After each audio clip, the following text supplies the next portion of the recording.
Morning, everyone. Welcome to Shop Talk, which is the insider's guide to transforming your retail business. We're delighted to see so many of you here this morning in this very beautiful space. And we're also really delighted to welcome our first speaker of the day, who is Rosie Freshwater. Rosie is the Managing Director of Leapfrogg Digital Marketing, which is one of the leading, one of the country's leading digital retail consultancies. And she's also from Digital Team on Demand, which is an organization that helps retailers grow and manage their in-house digital teams. Rosie's here to talk to us about achieving digital growth online. I hope you enjoy her talk and then do think of some questions that you might like to ask her. I'll hand it over to you, Rosie. Good morning, everybody. I didn't realise I'd be literally standing in the middle of the hall. That's quite daunting, but let's give it a crack, shall we? So then, let's see if this works. Hurrah! So hi, that's me. I look a lot younger in that picture. That's why I still use it all the time. I'm Rosie. I'm the founder and MD of Leapfrogg, as I was just very well introduced there. Basically, that means what I do is I spend all of my days helping smaller and boutique retailers plan to grow online. As mentioned before, I've got a couple of businesses. One is Leapfrogg. We're a digital retail consultancy. And the other business is Digital Team on Demand. And we help smaller retailers to build their in-house digital teams by finding really good on-demand, flexible, freelance support and placing them within their business and helping them manage it while they grow. But most importantly, because I own two small businesses, I'm an empathizer to the pains of growing online, because whether it's B2B or B2C, which you guys are, it's hard to grow online in today's competitive marketplace on a small budget. So I do understand that.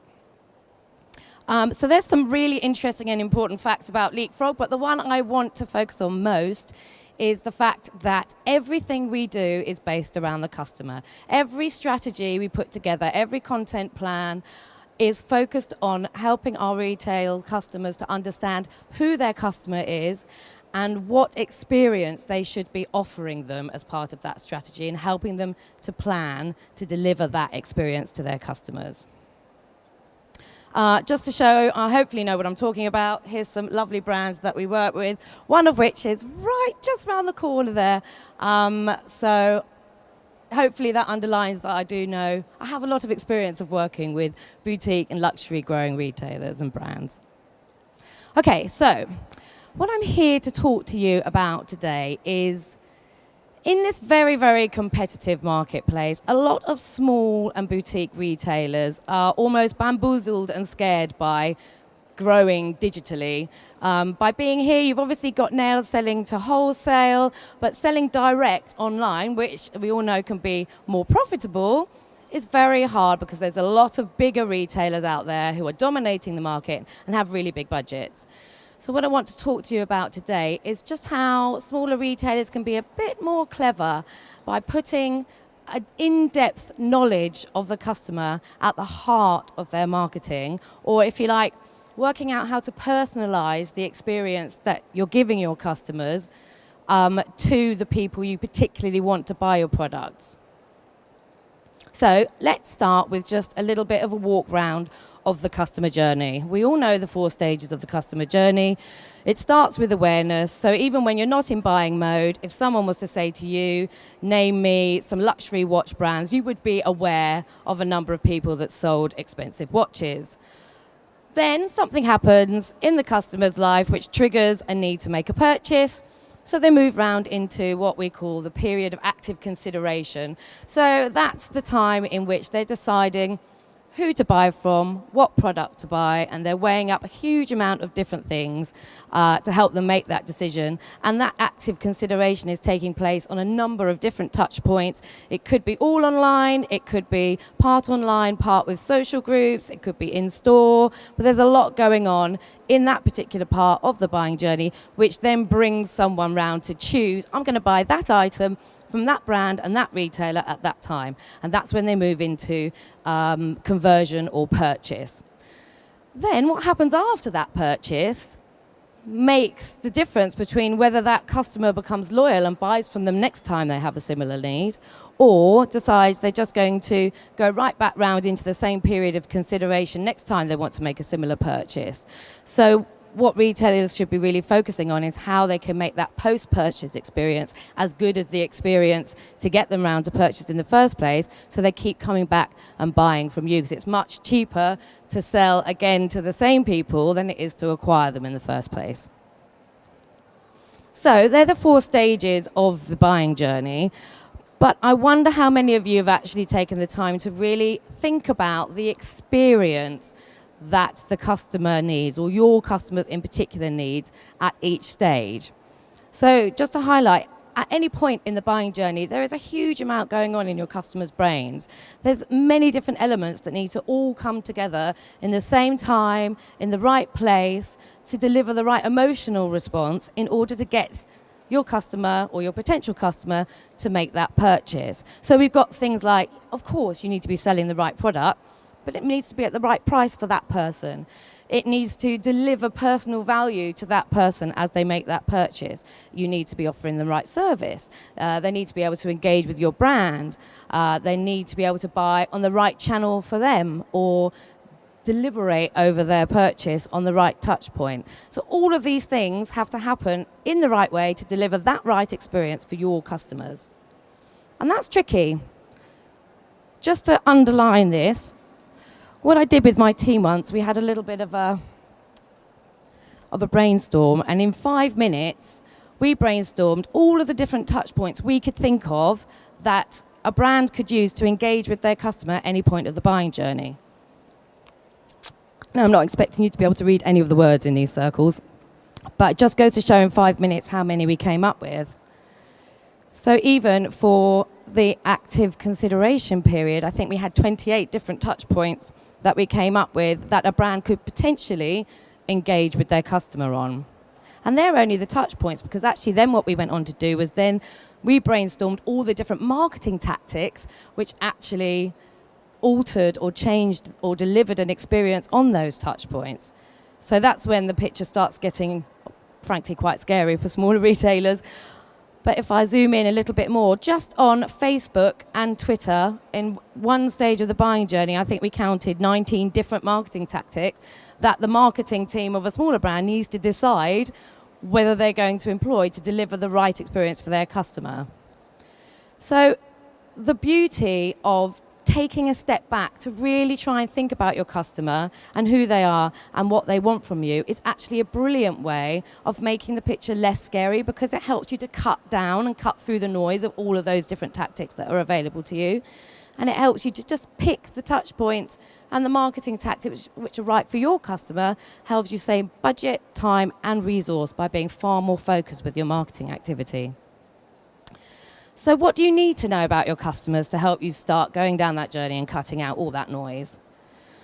Well, the first thing that I'd recommend before you even try and find out anything about your customers is to try and start breaking them up into different pots of customers, different segments, because then you can pick the segment that's most important to you first and try and find out about them. So there's lots of different ways that you can start to split up your customer base. Pretty standard ways of doing it I've got in that diagram there. So you can split them by, these are the people that buy from us regularly. They're our most important VIP customers. They're worth the most to us. Or we've got a really large pot of people who bought for the first time in the last 6 months. So they have high potential to be of value to us. So perhaps we'll find out about them first. Or we've got a pot of customers over here who only ever buy on sale. So whilst they're relevant and valuable, we don't want to focus on finding out loads about them because they're not going to be of high profit to us. It may even be as simple as just breaking down male versus female. Whatever's right for you and your product and your customer base and what you can achieve, actually, because a lot of the time to do segmentation, you'll need to have a look at the data. And if it's not easily accessible, then you need to find the right way of breaking it up. Once you've split your customer base into the right pockets of people, then you need to start finding out about them. So in an ideal world, these are all the different types of things that you should try and know about your customers to really start to hone and deliver a personal experience to them. So first of all, on the top left, you've got all your socio and demographic information. That's pretty standard. It's really useful to know how much their income is so that you can understand how much they might have to spend on your lovely products. Obviously useful to understand where they are in the world. A lot of people are very successful in targeted campaigns by geographic area. We have a brand that we work with who've identified 3 places in the UK that they sell really well to, and so they've split up their paid search campaign just to focus on that area because they're making a high return on investment there rather than try and advertise to everyone across the country. It's really useful to know things like age and life stage, because the life stage that your customer's at has a really big impact on their shopping habits and whether they have spare time to shop and deliberate about what they're going to buy, whether they're buying for them or their family, whether they're empty nesters. The stage in someone's life has a huge impact on the way that they buy and also the disposable part of their income that they have available to shop with. Next, it's really, really important to try and understand or find out as much as you can about online and offline shopping habits. So this is quite tactical. It's things like how often your customers do buy online, or what time of the day they're most likely to read emails. Is it on the commute? And again, by understanding their life stage, you can make assumptions about whether they're working or not working, and therefore whether they have time on a commute to read the messaging that you're sending. Are they weekend shoppers? Do they prefer to look on a mobile device? Will they always make a purchase on a desktop? So trying to dig into this kind of more tactical behavioural information is really important. Then below that, you have preferred shopping channels. So it may be that your customers do all of their research online, but will go into a shop to make the final purchase because they want to touch and feel the product. Or it may be that actually the shop forms the first element in their buying journey, and then they'll go and research and buy online for click and collect because it's easier. So again, understanding the channels through which your customers most want to buy from you is really important. And then on the right-hand side, we have the more emotional intelligence about your customers, which is really key to try and dig into as well. So trying to understand their personal values, what drives them as a human being. I know it sounds quite deep, but it's really useful for when you're trying to create a brand that really engages with them. So whether love drives them or friendship drives them, they're at a stage of the life where friendship is more important, or if they've got children, they like to be driven by brands that engage with them and show the importance of children. So it's really useful in brand messaging and content production to just understand what their personal values are. Then we have their key evaluators. So these are the things they're most evaluating when they buy from you. Are they price driven, or actually are they driven by the quality of your product? Are they looking for technical specifications? If you're selling high-end televisions, then a lot of people are weighing up the actual functional capability of the product. So again, understanding what they're most evaluating when they're making that decision is really important. Next, we have interests. It's really useful to understand lifestyle, hobbies, interests, especially because content is everything online, and the way that you create a brand that tells a story and engages with them. It's really useful to understand what they like to do in their spare time for brand collaborations and creating content which ties your product in with times in their life that makes them feel happy. And then the types of content that they're most engaged with. Are they driven by beautiful photography, or actually is it a podcast that would help them to make a decision, or is it a beautiful written blog post? Again, trying to understand the types of content which they most engage with is really important, because then it helps you to select the types of content that you're going to create, because no one's got the budget to create every single type of content. So again, trying to understand which is right for your customers is key. So there's a lot in there. Once you try to find out all of this information, which I'll give you some tips on how to do that a little bit later on, the best thing I can suggest is that you create an in-depth profile of that customer segment, get it printed up and get it on the wall, and start referring to it when you're thinking about any marketing activity. Look at that customer and say, would it work for them? Is it going to give them the experience which I know they want? So that's the kind of thing that you should understand about your customers in an ideal world. And if you do understand it, you should reference it with an in-depth profile that you've got up on the wall in your office. But actually, how do you apply that insight? So I'm going to run you through a few examples that we've had with previous clients. We're just finding out one thing has helped to influence marketing and improve the results on it. So what I don't want to say is that you've got to go out and find all of that stuff out all in one go, because that is a really in-depth piece of research. But you can start asking relevant questions right now and improving your marketing. So here's some examples. So finding out what makes them buy the type of product that you sell. So how would you find that out? Well, for example, you could take your most profitable customers and you can ask them if they bought from one of your competitors in the last year, why did they do that? Best way to ask these kind of questions is to give them a list of options to choose from. So, for example, was it a better fit? Did they have a better range? Was it because a friend recommended? They had better delivery options? Or whether you just engaged more with the brand? Another way that you can ask this as well is if you find out you've got a large number of your customers who bought from you a few years ago and haven't bought in the last year, send them an email and ask them why they haven't bought, asking a similar type of question.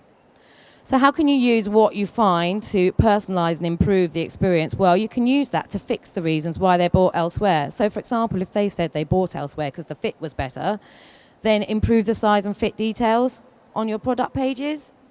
If they said they bought because of a personal recommendation from a friend, make sure you're asking people for reviews and putting it on your website, because they're obviously driven by social recommendation. So an example with a fashion brand that we work with, we discovered from insight that actually size and fit was of the most importance, because these people sold jeans, and we all know, well, the women in the room, it's really hard to find a pair of jeans that make you look good. So we discovered size and fit was of the most important. So actually the one element of marketing activity they invested in was developing a range of video content showing real customers in their trousers. They featured it on the product page to help people make the decision to buy with increased fit detail. And they also used that video with some great content to seed out on social. The results, they saw an uplift of 11% on purchase of trousers. And also the video content, because it was shared across multiple channels, actually helped their natural search visibility, and they saw an increase of 6% in new visitors to the site from the search engine searching for trouser-related terms. So another example, what do your customers value? So how you can find out that, you can ask your customers again via a survey or social media, or you can trial lots of different offers on each customer segment through your email. How you can use that to personalize, you can use it to inform your remarketing strategies. So remarketing is when someone's come to your site, maybe added something to the basket and gone away again and not bought. This is where you can advertise to them and follow them around the web with some beautiful imagery. But what you can do is, if you've asked them what they deem to have the most value from in terms of offers and promotions, then you can use that information within your remarketing. So an example is we had a luxury fashion accessories brand who split their remarketing into different time frames. So for the first 30 days, because they found out actually that their customers weren't driven so much by big discount, they were more driven by feeling part of the brand and feeling valued. They gave us free small accessory as an offer to come back and buy for 30 days. Then they increased it to a larger gift, and then they increased it to free delivery, because that's what's actually the most expensive option for the retailer, to give free delivery. And they found that 30% of the people who had left an item in the basket came back and converted on offer 1 and 2, which saved them loads and loads of money on offering free delivery if they come back. And another example is finding out hobbies and interests. I haven't got much time left, so I will just go on to the example. So we were working with a boutique fashion brand, and we found out that their customers associated with a specific type of music. So we launched a brand awareness campaign utilizing music bloggers rather than fashion or lifestyle bloggers, and asked them to create content and talk about the link between fashion and music subcultures. We ran that in tandem with a Facebook and Twitter giveaway, and over the course of the campaign we had over 240,000 impressions to relevant potential customers on those music sites, and a 1,500% increase in average engagement on Facebook. I'm going to skip this one because I'm running out of time. Am I? Oh, okay, go back then. I'll go back. Okay, so last example, finding out about hero products. Which product, if someone buys it from you, indicates they're going to become a really high value customer? Do you actually know that? Have you actually looked through your analysis and gone, do you know, these people, they bought that item and then it just showed if they buy that, they went on to buy a lot more times. So how do you find that out? Look at the first product your high value customers bought from you, and then maybe put additional budget into paid adverts, because you know that product brings you high value customers. You can afford to spend a bit more on advertising that product online. So you can also put a little bit of an offer on that product, make a bit less of a margin on that product, because you know those people are going to become high value customers. So again, we had a beauty client who identified 10 beauty brands that if their customer came into them on that brand, they then would become a high value customer, and they did an aggressive bidding strategy on paid search and upped all of their spend on those products across search and shopping on Google. And so from an additional £6,000 click spend, they generated an additional 23,000. And now those numbers are quite high, but what I'm saying is that if you know from looking at data and a bit of insight that those particular products will drive you a more high value customer, then you can be braver about increasing budget and spend in those areas. Okay, so just some quick tips on how you can get cracking on moving along the path to being able to deliver the perfect experience for your customers. First, select a customer segment to concentrate on. So again, pick them by value, pick them by type of customer, repeat customer or new customer, or pick by product, because you know that there is a product which drives high value customers. Which segment, if increased, will help you reach your targets quicker? Find out as much as you can about that segment. Whether you just start with one question that goes out in a post-purchase email, or whether you can run a focus group with those particular customers, or whether you do have budget or a big enough customer base to send out an online survey. Just start to find out some interesting things about that particular segment and gather everything you already have available as well. Try and create as detailed a profile of that segment as possible. Use pictures, think about behaviors, their demographics, their lifestyle, their personal values, and their needs and expectations. Stick it up on the wall. Next, use that profile to select for each stage of that buying journey just a couple of key touch points for each buying stage. And also look at your analytics in Google to see which touch points are being used most at the moment. Which touch points will this segment use most at each stage of their experience with you? Then, look at the digital marketing tactics you're already employing rather than going out and rushing and trying to set up some new ones. Think about those digital marketing tactics that drive your customers and also those that engage your customers. And just use that insight that you've got just to improve what you're doing already. How can you use that insight to tweak and make the marketing that you're already doing more personalized to that particular customer? 3 things to stop doing now. Assuming who your customers are, marketing in the same way to all your customers, and using the excuse you don't know where to start in putting the customer at the heart of your marketing, because you can start just by asking one question. 3 things to start doing now: ask more questions, speak to your customers, make sure you have a clear persona for your key customer segments, and look at those personas every time you make a marketing decision and ask, would it make them happy? Thank you. That's it.